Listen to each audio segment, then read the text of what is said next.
Hi, how you doing? It's Ben from DVB Productions once again. This is part 3 of our UK Bounce production rundown, and in this episode we're going to get into the meat and drink, which is of course all the instruments, or synthesizers in this case. I have no guitars recorded for this particular song, which is something that I absolutely love to do. But in this type of track, it just wasn't necessary at all. So everything that you can see in either a shade of red is an instrument. I've got pads down here that I usually colour in like a yellowish sort of colour. And then we've got a piano in the breakdowns here. Some extra parts. So we will go through this stuff now. As previously mentioned, I work in Logic Pro. Everything that I show you is easily transferable to other DAWs and other plugins. Like I've said before, an EQ is an EQ, no matter what DAW it's in, no matter what it looks like. Same with the compressor, same with the distortion unit, same with the preamp. It's all easily transferable. So if I click on this, for example, and show you, it looks very, very similar to what it would look like on FL Studio, for example. I know that's really, really popular in Bounce, and I did use it myself as well, up until 2013. So, let's get into it. So, this first section here is kind of like an intro sort of thing to the song, especially this part that comes in first. This is Dom's processing and work here. He wrote this riff. So, it sounds like this.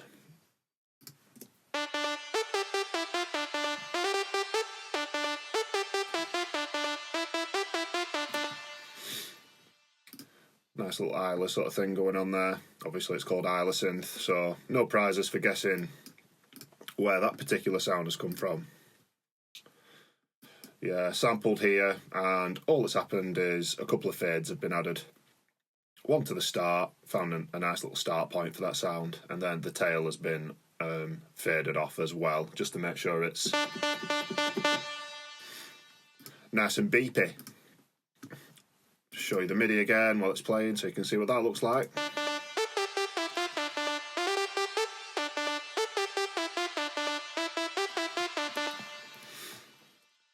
Beautiful. When the vocal comes in on the first sort of drop after the introduction, if you want, there are 2 more parts that are layered with that under this section called Plucks. That consists of this one here, that sort of gets more present and appears more as the filter lets it through.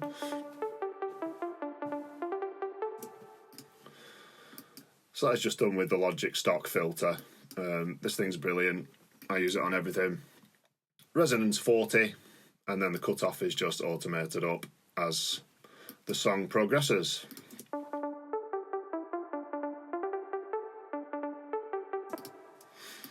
Or at least it is somewhere. Nah, it's that one. It's that one.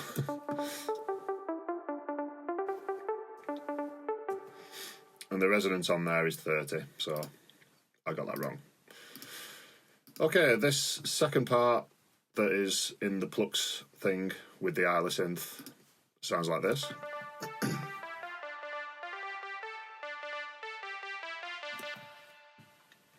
And that sound is from this little guy, which is an emulation of like the Juno old synthesizers, the old school sort of keyboards, if you will. Sounds really good for old school type stuff. A nice little library there of Juno type sounds. It's not the be all and end all of synths, but it does the job on certain things. And then Dom's processing here, if I can try to explain what he's done. Bit of distortion. So this is a Logic stock distortion unit. There's distortion units in all shapes and sizes. They pretty much do the same things, so you can get the same results. He's added quite a lot of drive to that.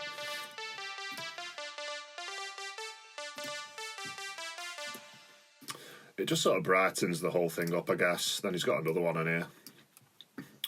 God knows why, but he has.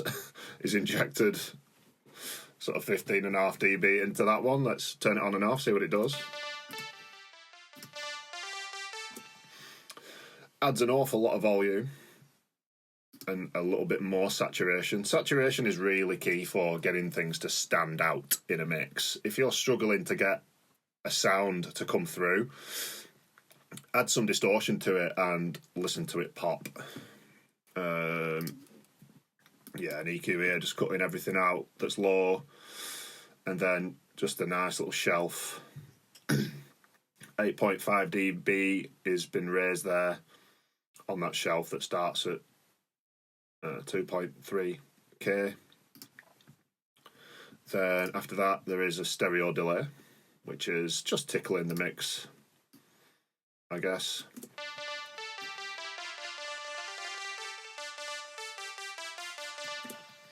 So you can see how it becomes way too much really quickly. So it's just a little tickle in the background, just so it's not really, really dry.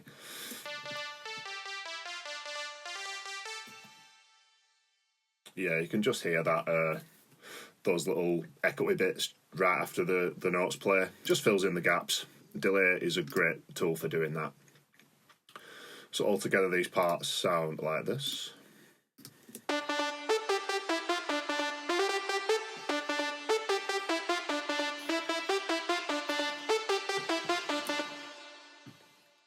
And in the context of the full mix.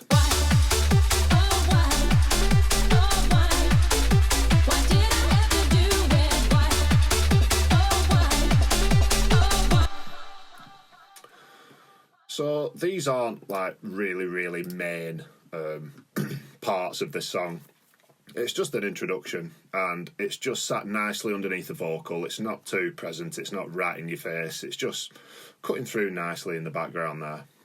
And that's sort of the point of melodies that run alongside vocals. You've got to have the vocal at the forefront. That's got to sort of be like the centre of the track, really. And then everything else works with it. Cool. Okay, we've got a bass pad here. That sounds like this.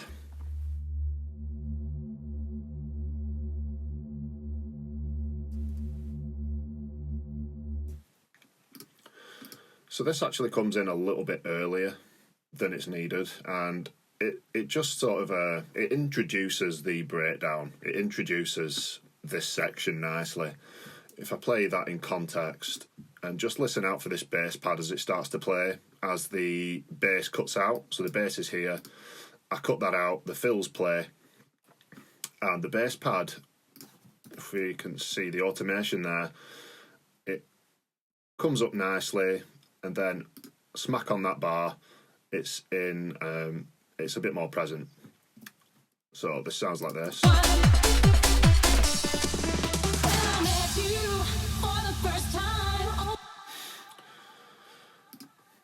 So you might struggle to pick it out if I play it in that way, but if you take it out, all of a sudden this sort of drop becomes this sort of this part here, this bar becomes empty.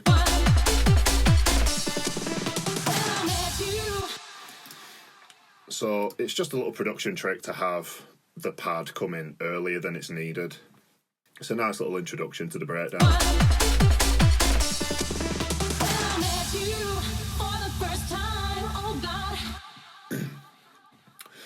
Okay, another trick that I do quite a lot as well is, especially on a vocal like this, is just have one single note that runs for like the first part of the vocal before the notes start changing over here. It just adds tension to the song. It's like a hands up sort of moment, and this bass pad has got some nice sort of sub in it, so it'll rumble the floor as people are listening to it in a club. It's just a way of building tension for the song.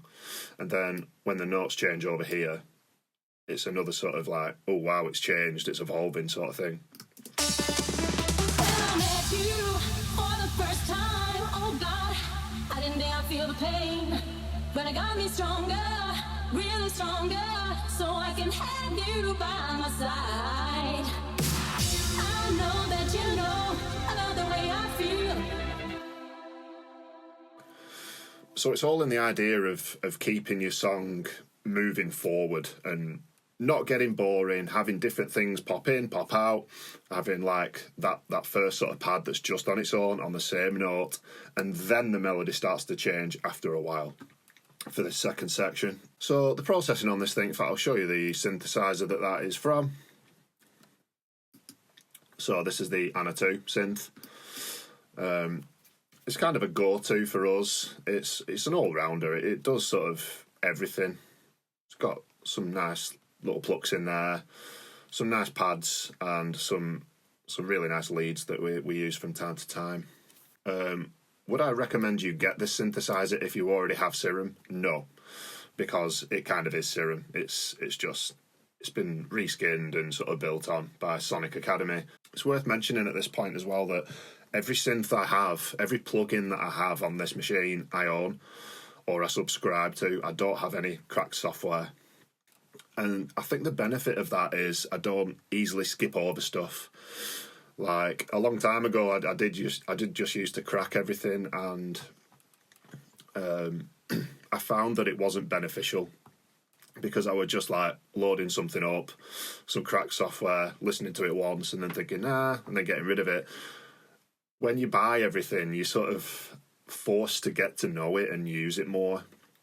And it is so much more beneficial in doing it that way. And I realise plugins are expensive, and it's probably not the most, I don't know, it's probably not the best way to spend your money if you can just get cracked software. So I do understand why people do it. But for me, personally, if I buy my stuff, I use it more and I get to learn how to do it and stuff like that. So that's the reason behind that. Okay, so the only thing I've done to this bass pad is taken out the really, really low stuff. There is a medium sort of curve on this EQ, and there is some really, really present stuff going on there. If I just play that first note again, and then we'll watch this.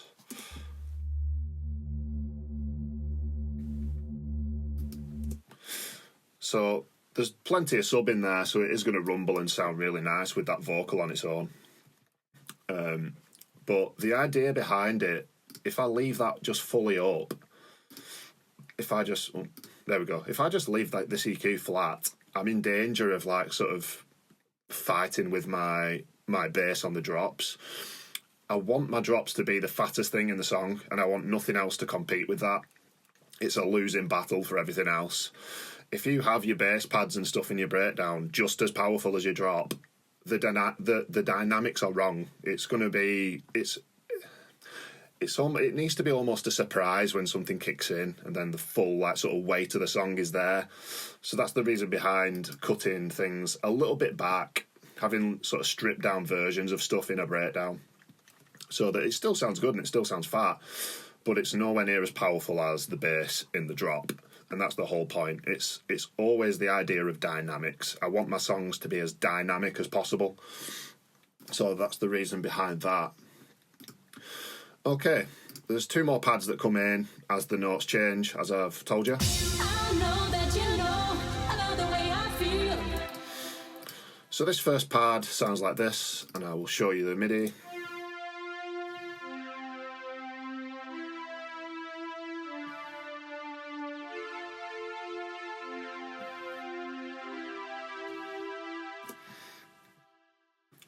So a nice, smooth, sort of old school type pad there. I recorded this MIDI in on the keyboard. I can tell because of the note lengths here, it's a little bit off, and that's a little bit off there. And these are also green, so I've done them at a different velocity, just so that these top bits, when they come in under these notes here, they're not too loud, essentially. So that is the retro mod again. Alpha Juno Strings 01 chorus, by the way. Yeah, nice sounding pad. I didn't want anything too aggressive, and then it's layered with this one as well, a pad on Alchemy. I'll just show you the processing for the Juno. Shock horror, I've got a slope down here taking everything out below. And it's got an Opto style compressor on there. Again, like I've said, a compressor is a compressor. They all do the same sort of things. The only difference being with this type of compressor is it's modelled off something that exists. It's like hardware, so it's like a sort of analog flavour, but in digital form. I have no outboard gear in my studio. I sort of find that stuff a distraction, and it costs a lot of money as well. So plugins are the way to go for me. But yeah, if I want to sort of hit the analog sort of stuff, I'll use like this, for example, or the Slate stuff. There's quite a few compressors in this bundle that I'll go to, and they all have the sort of vibe.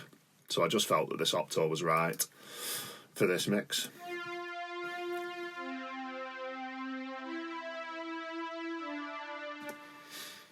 So you can see the needle there sort of working. It's sort of fluctuating in volume, this pad, as it plays. So this is just sort of nicely evening things out, and it'll add a little bit of analog flavour in there, a little bit of colour to the signal. And then I've added a little bit of stereo width here. How much? 201% wide, so another 100% width in there, just so it's super, super wide. It's not going to get in way of the vocal or anything. It's just to fatten that section out. And then the Alchemy pad. Okay, this synth is stock with Logic. It used to be a paid thing where you could buy it, and now you can only get it if you have Logic. That sounds like that.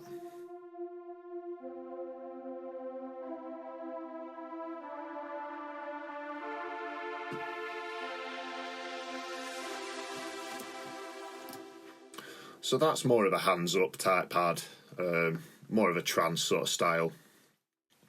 Processing on this, I've just taken out the lows again. Another Opto compressor, just probably doing the exact same job as the first one. Stereo width again, just widen that section, widen the pads, make it nice and big in a hands-up moment. And then, of course, a filter that just sort of raises up as that section plays. So altogether, those elements sound like this, the pads.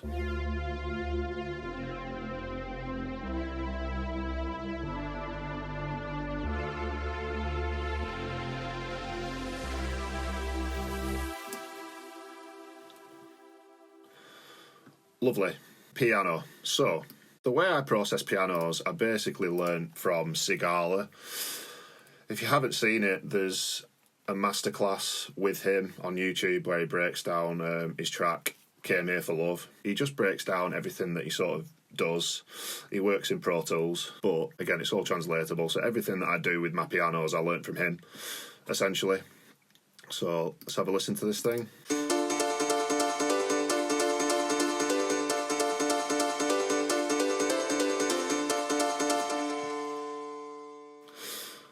So a really sort of rhythmic part there, quite old school sounding. My piano is essentially two parts. The first sound in this piano is this. The Addictive Keys, Grand, Studio Grand on its own, it sounds like that.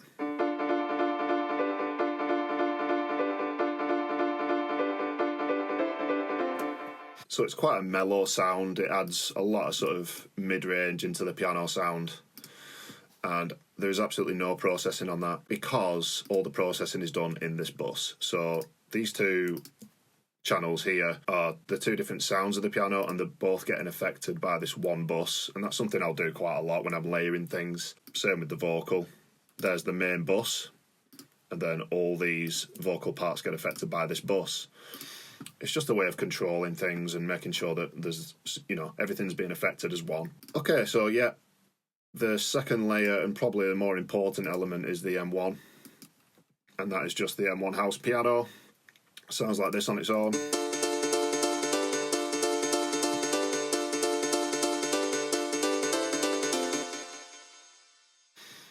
It's a classic sound. So the two elements, this one is sort of more mellow. It sort of addresses the bottom of the piano, and then the M1 addresses the tops, processing on here. So quite a drastic sort of curve there. There's a lot being raised on right at the tops, so it's nice and sparkly, and it's going to cut through really well. I've dipped out quite a lot of the vocal sort of range, 2.5 dB cut in the vocally sort of range to let the vocal through. and also not to get in the way of the pads. Then I've got a boost on the sort of lower mids, just make sure there's some power behind the sound, and then cut everything below sort of 250. Then we've got some different compressors. This one is, in fact, what I'll do is I'll turn these off and then turn them on, and you can see how they're affecting the sound.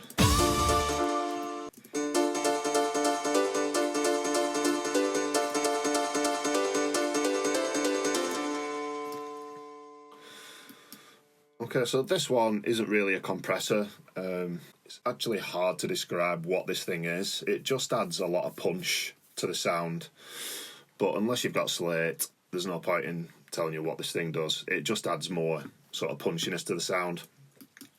And then this this compressor will add sort of a lot of attack to the top of the sound. And I've just got that set. Fairly standard. I think I just slap this thing on and turn up the input until I'm happy with it, and then adjust the output volume. But you can really hear the attack that this thing gives it. So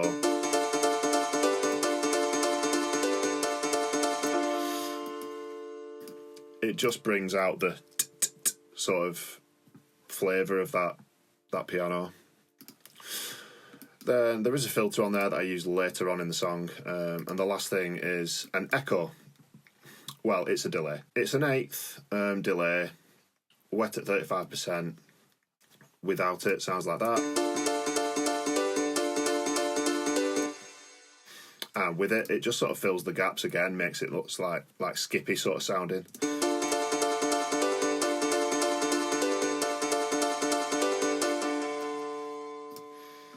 So it just adds a nice flavour in between the notes as they play. So I'll turn off everything and let you just listen to this piano without any of my processing, and you can see how all these sort of little adjustments add up to the final sort of picture.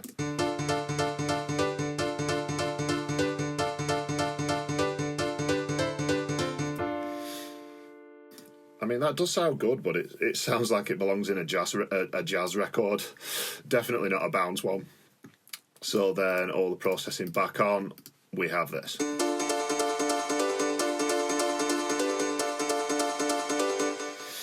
So it sounds like this when they're all in together.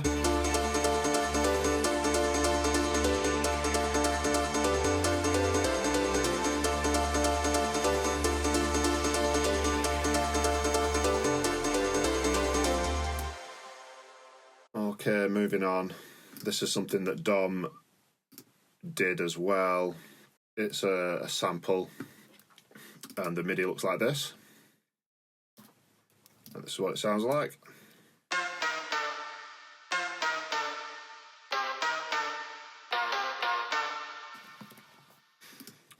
So I suppose the purpose of that is a little bit more tension before the actual drop. It's sort of a little bit strange sounding. It's like dun dun dun dun dun dun. It's like sort of that Jaws sort of thing, like dun dun dun dun, that something's building up. It just creates more suspense, and it's a little bit eerie sounding before the final sort of big drop at the end of this section. That's been affected a couple of ways. I can see that Dom's got an EQ on there, boosting the tops. He's got rid of everything below. Then there is this thing, which is something called Murder Melodies. Basically, it's just like, it adds like different vibes to a sound. It's not the be all and end all. If I turn it on and off, you can see what it's probably doing.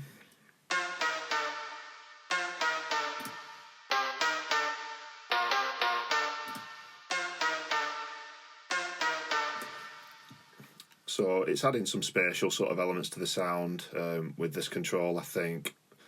Adding a little bit of distortion here, a little bit more clarity there. Yeah, it's a nice thing, but you can easily get away without using something like that. It's just another flavour to the sound, just to make so you can really pick it out when it comes in. And then it's got its own reverb on there. So without.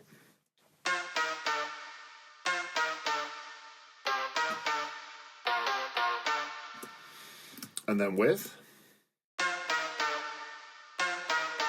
So again, this isn't a really aggressive long tail reverb. It's got less than a second for the decay, 30% wet. It just makes the sound so much bigger than it actually is. I mean, if we turn all this processing off, turn the reverb send off, and just listen to it completely on its own, we get that.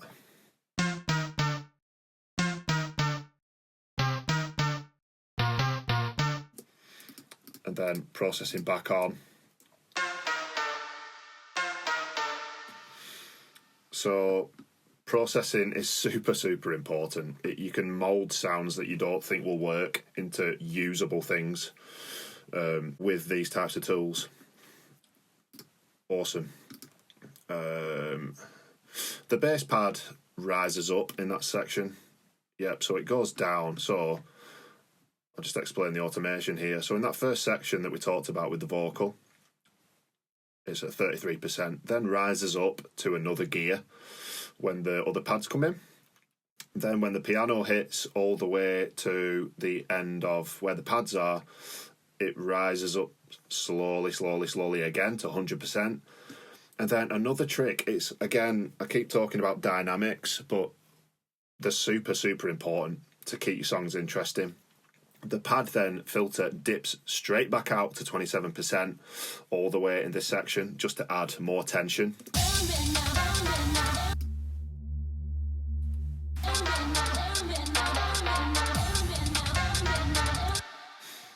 And then it starts to rise back up for the build up, straight to 100% at the end of that section. Again, just adding another dynamic layer, the sense that your sound is evolving and changing. It's super important.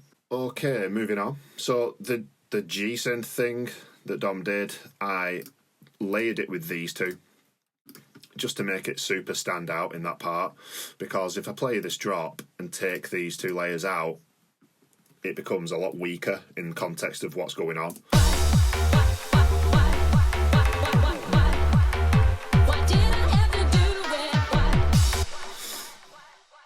So you heard it then, it was really struggling to get through there. So I just wanted, again, to evolve this sound. So it's the same sound that Dom used, but we've got two layers of spire on here now. The first layer is this one, so Pluck Animal. Straight out the factory sounds. Sounds like that. And then the other layer, again, is Spire. This one is, Animal again. Well, let's listen to the difference then. Right, that's why. So it's a little bit lower. I think it's an octave lower than the other one. Both of them together sound like this. So the point of that bottom layer there, I guess, is just to fatten it up once more, give it sort of more presence down there, and then all three together.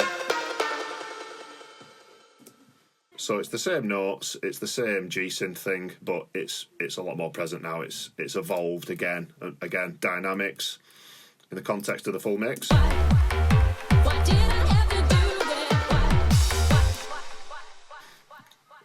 So it's not overpowering, but that section really pops now when it comes in. It's like dun dun dun, more tension. Sweet. Processing on these guys, just some different EQs. And then its own sort of delay. This is the Baby Audio Comeback Kid, which is a really good delay, to be quite honest, for the money I paid for it. It was really cheap. If you're looking for a half-decent delay and you're sick of the stock ones, Comeback Kid, check it out. It's really good. So we will head straight over to the main leads of this song. So the main leads sound like this.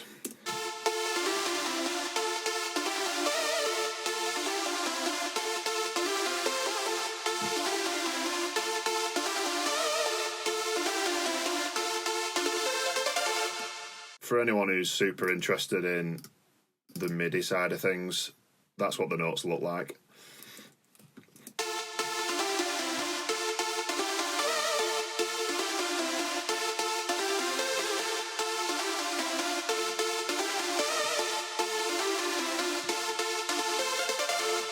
So I've put a fifth on there, on the top. I mean, if you take all those off,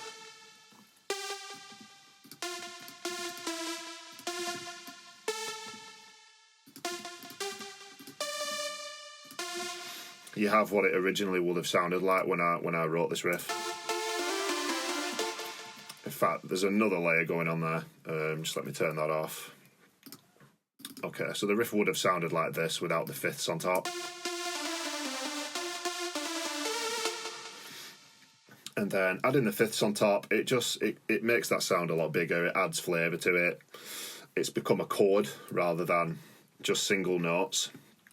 So chords are a really good thing to do in leads. Yeah, I'll just pop that back in. So let's break down what's going on then. There's quite a lot of processing going on with these leads.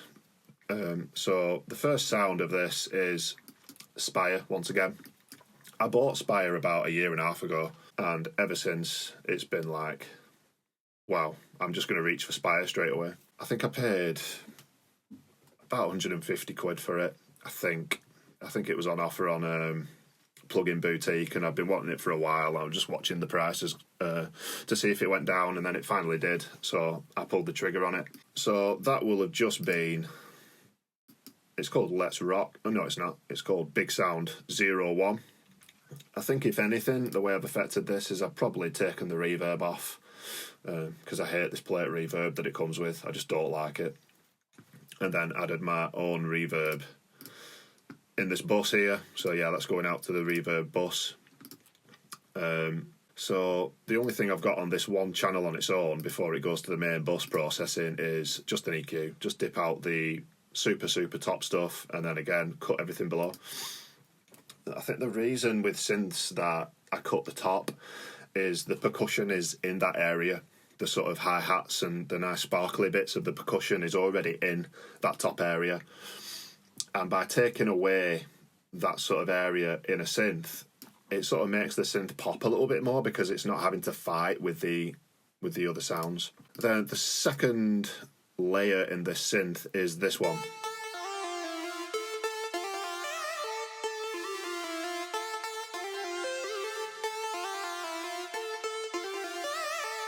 So very, very different from the first sound, and that is the whole point.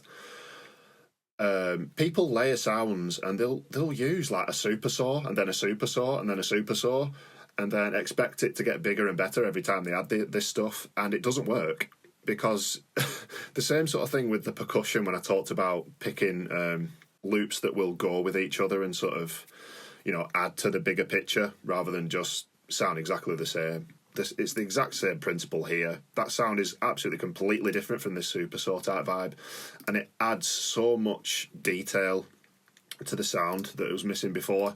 So this is this is with and without the second layer.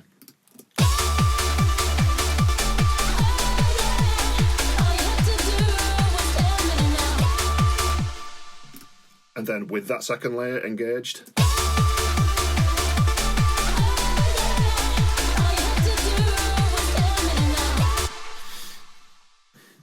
Cool. Yeah, the two sounds are very different, and when you pop them together, they work.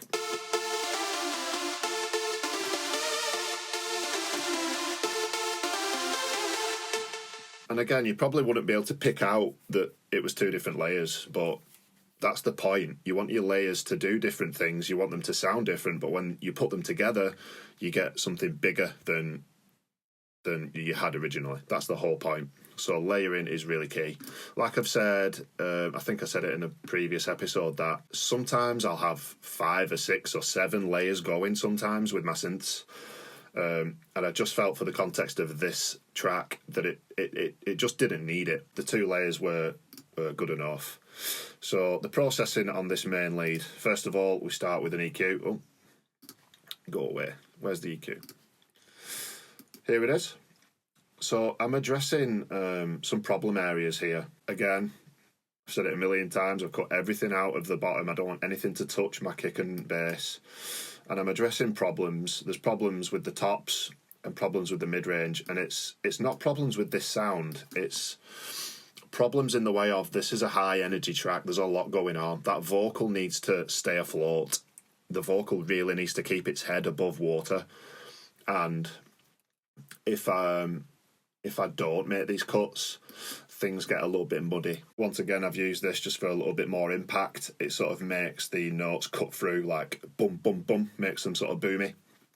Then this is an EQ boosting at about 2.5K, 2.43 just for some flavour, and again another little boost in the same sort of area, and then sort of the low mids at like 220 hertz, another boost at about 3 dB. If you've not seen one of these before, they're great. It sort of sharpens and like hires the attack of a sound, so it becomes like really, really punchy.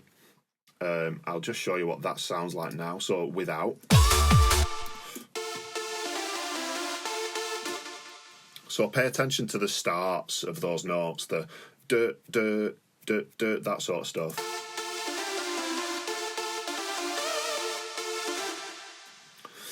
So it's attacky, but this just adds a whole new sort of vibe to that attack. It really, really makes it punch through.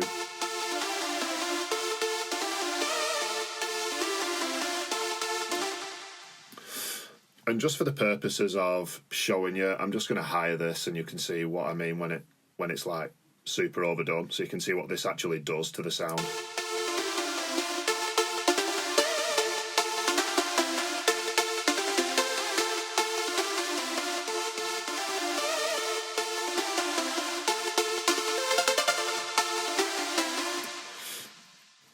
Okay, so that was way too much, but like I said, you can see what it does now, hopefully.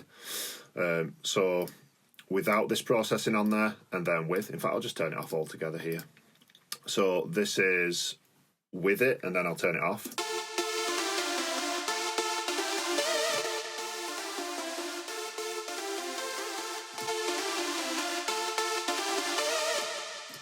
Next thing on there is some more delay, an eighth delay. Quite a lot of feedback on there. Wanted it sort of quite long, so the feedback basically is how long the delay lasts for. So I wanted it to be quite a long delay in this case. 31% wet. Next thing is again some more stereo width, just to make sure it's being pushed out of the way of the vocal, and it's going to be super wide, and it's going to sound nice in your ears when you listen to it in stereo. Left and right sounds good in headphones and stuff. It's just making the mix a bit bigger by adding this width. Next thing would be, right, this is an active EQ. I think this is sidechained as well. Okay, so what's happening here is this is a sidechain to this part down here. I think I should explain a little bit more about this when I get to that lead. Basically, if you don't know what an active EQ is, it's an equalizer, so it's the same as a normal EQ, but you can now set points where it starts working. So there's a threshold, and as you lower the threshold, it will start to compress or boost the frequencies that you choose. So I can just show you that working when this comes in, just for a second. So pay attention to this area here.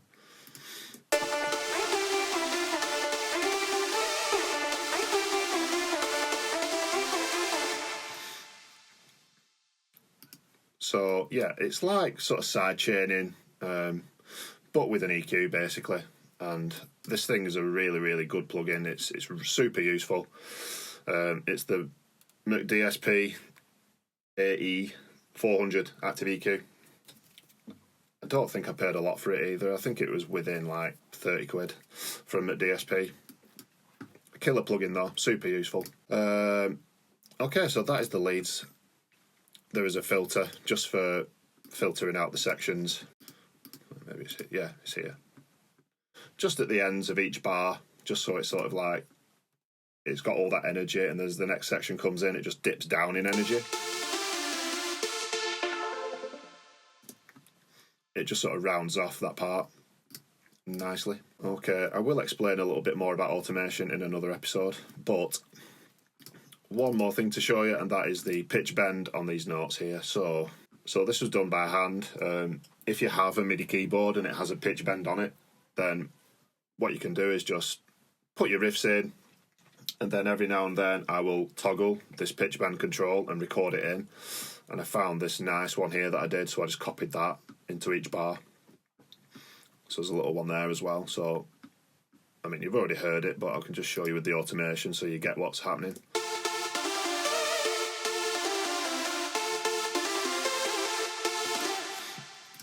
If you turn that off, this riff becomes a lot more boring.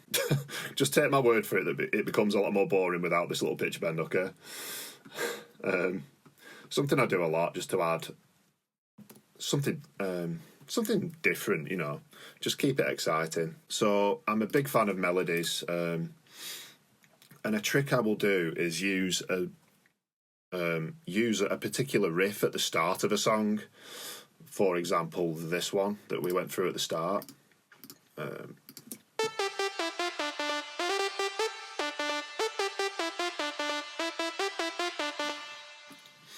So what I will do is have like a riff that sort of happens at really early on, and then you know what it is, and then it'll play through that section. So when the vocal comes in, that riff is still playing. Why? Oh, why? Oh, why? Why? So by the time it comes back in again in a later section, your ears are already familiar with that riff, and it's like a sense of, oh, I recognise this from earlier. It's just a little trick. So it comes in with the main lead, and it was quite a job to get them both to cut through at the same time. So yeah, this is what the riff sounds like. Again here, it's the same thing, but I've layered it again. Idea of dynamics, keeping things building, keeping things moving forward. So this is a patch on Alchemy called Gigantic Edgy Lead, and it sounds like this on its own.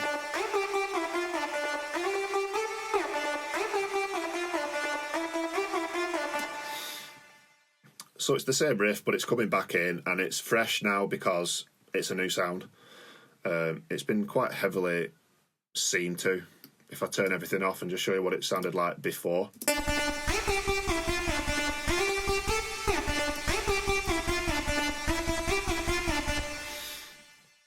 So the problem with that is it's really in your face. The frequency bands are all over the place. It's really sort of boomy, and it's not. It's got all that's going to do if I just left it like that is muddy the track up. It's going to take over this lead. It's going to start interfering with the bass sort of stuff. So first things first was the channel EQ. Dip everything out of there at 7.4 dB cut.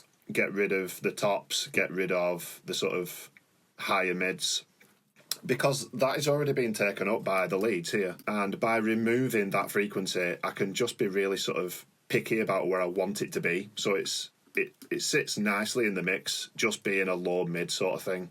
So that's my reasoning behind doing that. The next thing on this is another EQ, and I'm just boosting the low mids again at 900 hertz, just to make sure those, when I said I was being really picky about where it comes through, this is sort of the section where it is. So this is a bell curve, and it will raise everything in this section up a little bit, but it's doing it in a musical way, because this EQ is an analog modelled EQ, so it adds colour and vibe to the signals. So around 2 dB boost in those low mids to make sure it's super cuts through. And the final thing is a fuzz box, or a distortion unit, another type. There's loads of them out there. If you've not used distortion to make things cut through before, try it. It's really good. So with and without, so this is without.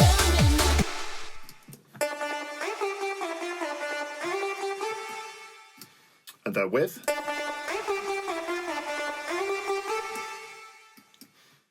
It's just adding a little tickle of overdrive to this sound, and it helps it cut through in the full mix. Like I said with this active EQ, this is allowing this sound to come through in that range. When I said it's probably about 600 to 1,000.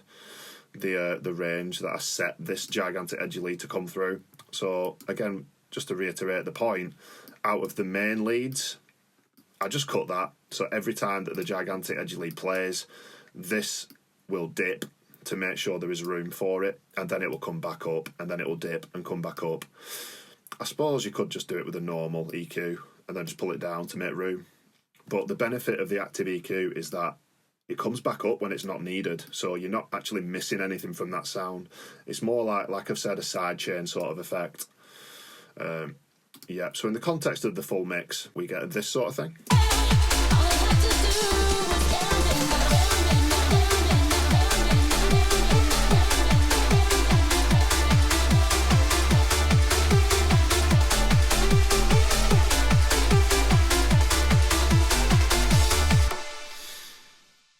So you can hear everything coming through there. Everything's keeping its head above water.